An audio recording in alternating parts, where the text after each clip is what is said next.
dengan Guru Besar Fakultas Hukum Universitas Al-Azhar, ada Suparji Ahmad.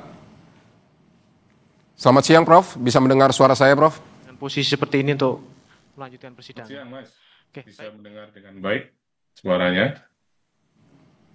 Baik, Prof. Suparji, kalau Anda melihat jalannya sidang dari pertama mulai sidang sampai saat ini, Anda menganalisisnya seperti apa? Ya, pertama persidangan ini sudah berhasil ya berjalan dengan baik dengan indikator terungkapnya fakta-fakta yang sebenarnya. Karena tahapan persidangan sekarang adalah tahapan pembuktian. Pembuktian untuk mencapai kebenaran material, yaitu dengan kata lain sebuah rekonstruksi fakta berdasarkan alat bukti yang kemudian didukung dengan barang bukti.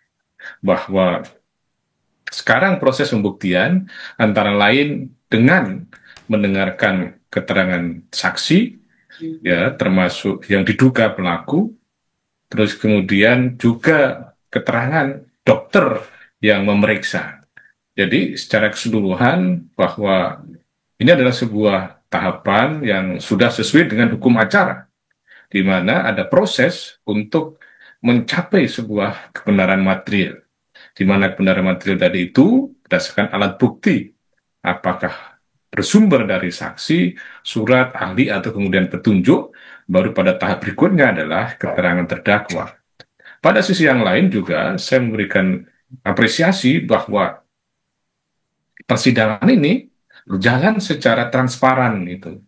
Karena apa? Karena media atau banyak pihak ya yang concern bisa mengikuti dengan baik gitu. Sehingga tidak ada hal-hal yang kemudian bisa direkayasa atau apalagi ditutup-tutupi. Bahwa transparansi itu antara lain terwujud dengan misalnya liputan media yang sangat baik gitu, atau yang ini akhirnya menunjukkan adanya sebuah transparansi atau akuntabilitas sebuah persidangan. Dan yang ketiga dalam catatan saya bahwa persidangan ini tentunya masih akan berproses ya cukup panjang gitu, dalam arti belum sepenuhnya mewujudkan tentang keyakinan hakim gitu, atau kita tentunya hakim akan menggunakan penilaian-penilaian ya tidak saja berdasarkan keterangan para saksi, keterangan para ahli ya atau kemudian bukti-bukti surat yang lainnya, tapi tentunya sebagai yang memiliki kewenangan untuk menilai sebuah fakta, dia akan menggunakan analisis tentang petunjuk-petunjuk itu. Dan yang paling utama menurut saya adalah bahwa ini kan ada fakta ya yang kemudian tewasnya soal prajurit dan kemudian diduga dilakukan sebuah penganiayaan yang menyebabkan kematian.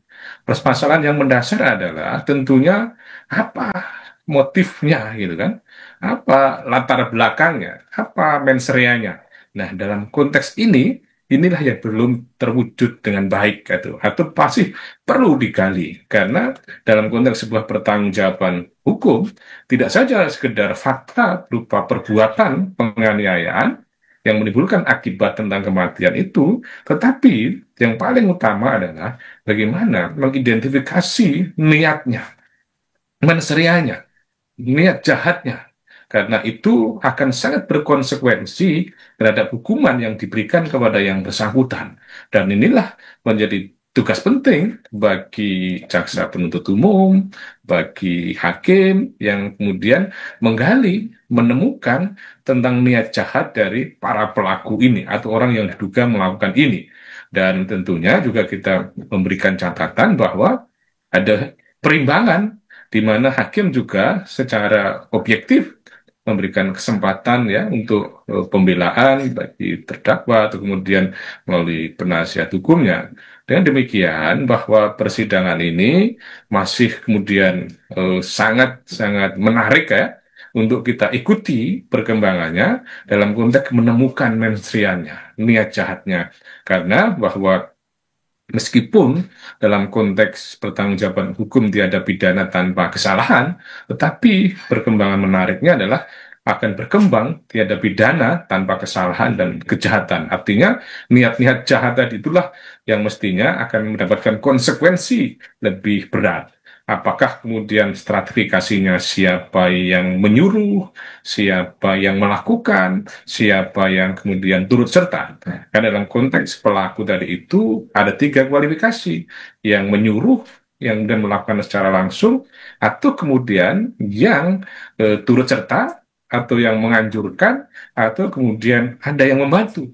Karena dalam konteks bahwa tindak pidana yang dilakukan oleh beberapa orang ini, diduga beberapa orang ini, tentunya kan tidak semua kualifikasinya sama, ya. Dan ini yang juga perlu kemudian dibuktikan oleh jaksa, oleh hakim, ya. Betulnya siapa yang menyuruh, siapa yang hanya sekedar melakukan, siapa yang kemudian turut serta saja atau kemudian menganjurkan atau membantu. Dan pada sisi yang lain juga perlu seandainya dipertimbangkan kemungkinan misalnya bahwa ada seseorang yang melakukan karena perintah atasan atau kemudian perintah jabatan, dan ini yang juga akan berkonsekuensi pada hukuman ke depannya, karena dalam proses pembuktian ini yang utama adalah untuk keterangan material tadi itu, dan sekaligus mengkonstruksikan, mengkualifikasikan pihak pelakunya, dan kemudian nanti pada konteks pertanggungjawaban hukumnya, gitu Mas. Ya. Baik Prof, berarti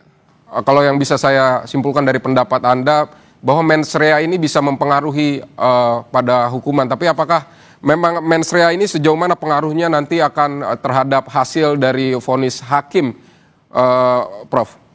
Ya, mens rea ini sangat penting gitu ya, ya sangat penting eh, untuk dibuktikan, dan sangat penting mempengaruhi satu konsekuensi hukuman gitu. Karena apa?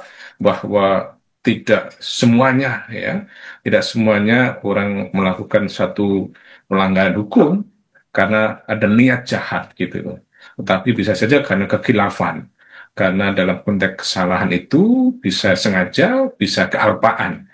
Dan yang paling berat adalah ketika melakukan sebuah kesalahan karena kesengajaan tadi itu. Karena kesengajaan tadi itulah mencerminkan perilaku jahatnya tadi itu. Nah, bagaimana mengukurnya? Bahwa kemudian ada konsep tentang willen and witten, menghendaki dan mengetahui. Kalau dia menghendaki perbuatannya, dia mengetahui akibatnya, maka itulah yang kemudian dikategorikan dia mensernya. Tapi pada sisi yang lain, ada gradasi sengaja dengan maksud, sengaja dengan kepastian, sengaja dengan kemungkinan. Bahwa inilah yang perlu juga harus dibuktikan. Jadi, pada dasarnya, niat jahat tadi itu sangat mendasar, mempengaruhi pada pertanggungjawaban hukumnya, sangat mendasar pada konsekuensi hukumannya atau pemidanaannya. Maka ketika mengidentifikasi ada tiga kualifikasi pelaku tadi itu, seringkali bahwa yang diperberat adalah yang menyuruh gitu loh. Bahwa yang punya kedudukan sebagai aktor intelektual, yang memiliki skenarionya. Kemudian pelaku terus serta tentunya akan lebih dipertimbangkan untuk lebih rendah. Disinilah nanti juga penting dibuktikan tentang meeting of mind-nya.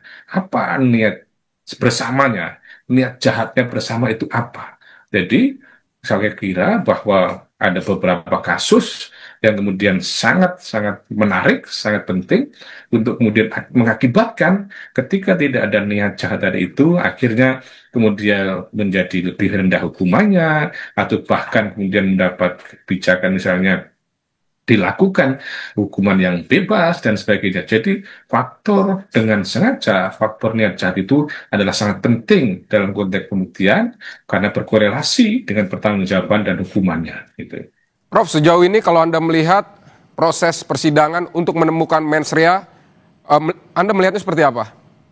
Nah, kaitannya dengan persidangan yang terjadi bahwa belum secara material mengungkap tentang mensreanya tadi itu, ya, tentang niat jahat para pelaku itu apa gitu deh. Katanya ya ada dugaan tindakan-tindakan tertentu, ya ada hal-hal penyebab tertentu, tetapi semuanya tadi itu masih belum terwujud sebuah pasal yang utuh gitu loh. Dan inilah jalannya persidangan dalam konteks pembuktian, yaitu bagaimana membangun pembuktian dalam hal mens rea itu melalui alat bukti yang dihadirkan, yang nanti tentunya akan dinilai apakah alat bukti tadi memiliki kekuatan pembuktian atau tidak. Itu sangat tergantung kesesuaian alat bukti dengan peristiwa pidananya, kesesuaian alat bukti satu dan alat bukti yang lain, kesesuaian antara saksi satu dengan saksi yang lain. Bahwa kalau kita mencermati jalannya persidangan ini, belum nampak secara material tentang unsur mens rea-nya atau tentang unsur niat jahat dari para pelaku tadi itu. Dalam konteks inilah yang masih perlu digali melalui alat bukti yang dihadirkan oleh jaksa penuntut umum atau alat bukti nanti yang dihadirkan oleh penasihat hukum atau oleh terdakwa. Jadi saya dapat memberikan pandangan belum memiliki keyakinan tentang unsur mens rea di dalam persidangan ini terbukti secara material kebenarannya gitu. Ya. Baik Prof, sesulit apa untuk menemukan niat jahat atau mens rea dari para terdakwa ini? Mengingat para terdakwa ini kan merupakan atasan dan senior dari korban. Mereka bisa saja bilang bahwa ini penegakan disiplin atau tidak ada niat untuk mencelakai atau niat menghilangkan nyawa. Seberapa sulit bisa membuktikan ini, Prof? Ya, saya kira memang pada dasarnya ketika jaksa penuntut umum mampu menghadirkan alat bukti yang memiliki relevansi dengan peristiwa pidananya, maka itu tidak akan sulit membuktikan unsur mens rea-nya. Bahwa kemudian dalam hal tertentu, misalnya terdakwa atau para saksi mengelak gitu ya, itu adalah hal-hal yang wajar. Dan kemudian tidak mengaku, itu adalah hal yang wajar. Bahwa pengakuan kan memang bukan sebuah alat bukti. Dan kesaksian itulah yang kemudian nanti menjadi bahan hakim untuk menilai. Jadi, mens rea pada satu sisi tidak sulit untuk kemudian dibuktikan selama memang yang dihadirkan alat buktinya adalah mendukung dalam proses penentukan kebenaran material tadi itu. Bahwa kemudian dalam konteks menghindar, ini adalah perintah atasan, menegakkan disiplin, dan lain sebagainya, itu bisa saja kemudian menjadi bukti petunjuk. Tetapi hakim juga bisa menggunakan analisis-analisis yang lain gitu. Kalau disiplin kok tindakannya seperti ini, kalau perintah atasannya kok begini, berarti pengakuan-pengakuan tadi itulah yang kemudian pada akhirnya bisa diabaikan. Tetapi tentunya semua sangat terungkap di fakta persidangan bahwa ada sebuah ungkapan suatu saat ya mulut itu akan dikunci, tangan dan kakilah yang kemudian berbicara. Artinya apa? Bahwa suatu pembuktian apa yang disampaikan melalui keterangan lisan itu bisa saja tidak dikunci atau dikunci, maksud saya tidak perlu digunakan, tetapi bisa menggunakan alat bukti yang lain. Disitulah yang kemudian diperlukan sebuah kedalaman dari hakim untuk menilai, membangun sebuah keyakinan gitu loh.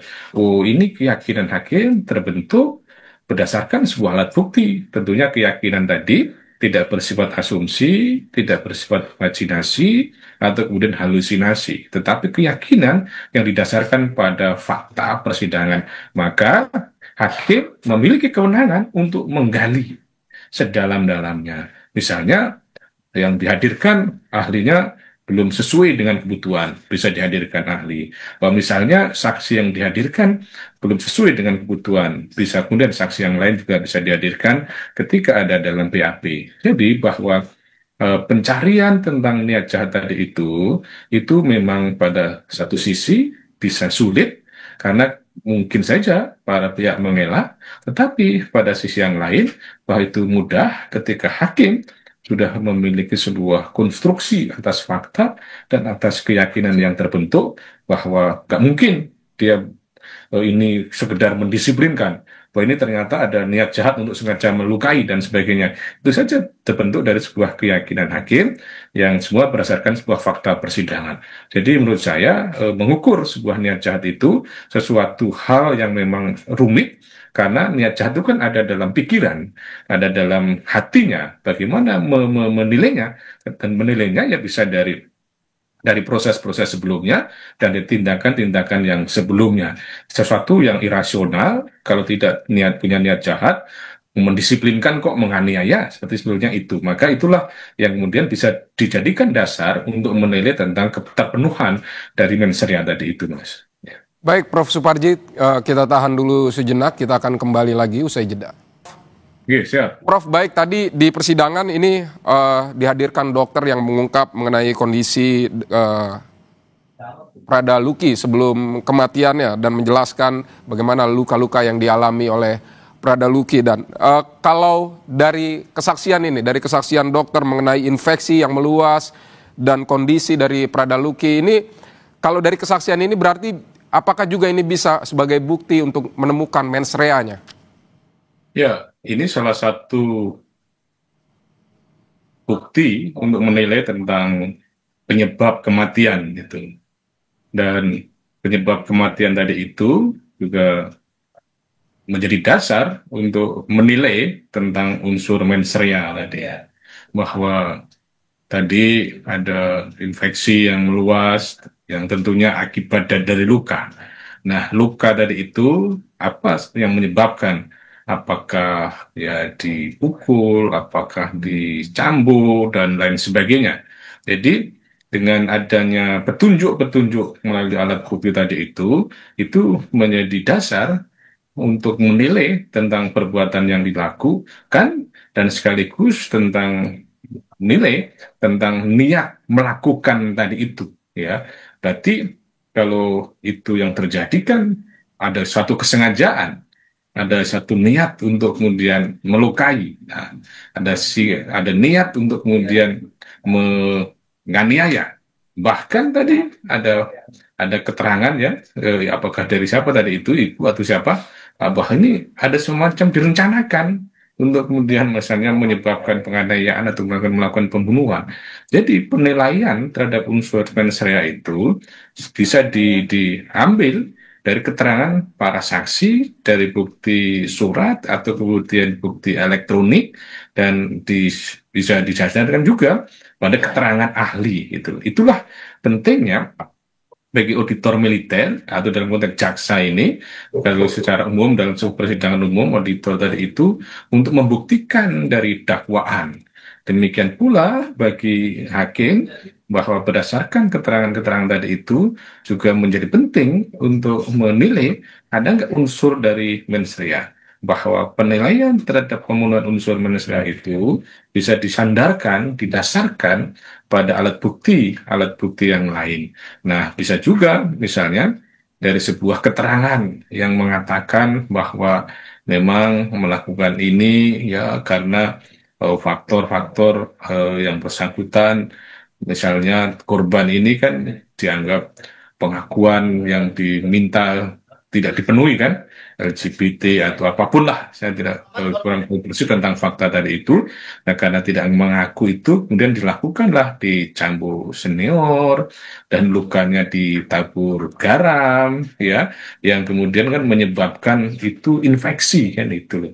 Nah, berarti ini ada niat jahat untuk kemudian apa? Niat jahat untuk menganiaya atau niat jahat yang kemudian membunuh atau menyebabkan kematian. Nah, inilah perdebatannya. Apakah niat jahatnya itu hanya sebatas untuk menganiaya atau kemudian untuk kemudian menyebabkan kematian? Bahwa tadi saya sampaikan niat jahat tadi bisa dengan maksud, bisa dengan kemastian bahwa kalau dia menabur garam di lukanya, apakah memenuhi unsur untuk mengkategorikan Baik, meniat membunuh atau kemudian menyebabkan kematian, bisa saja itu terpenuhi. Kan apa mestinya dia bisa memprediksi, bisa memastikan dengan adanya taburan garam itu bisa menyebabkan luka yang meluas, dan luka yang meluas tadi itu bisa menyebabkan pada sebuah kematian. Nah, ini adalah sebuah Baik, sebuah penilaian tentang fakta tadi itu, Mas, ya. baik Pak Suparji, dari keterangan dokter mengenai kondisi dari Prada Luki sebelum kematian ini juga bisa menjadi salah satu bukti petunjuk mengenai mens rea atau niat jahat dari para terdakwa begitu. Terima kasih Pak Sumarji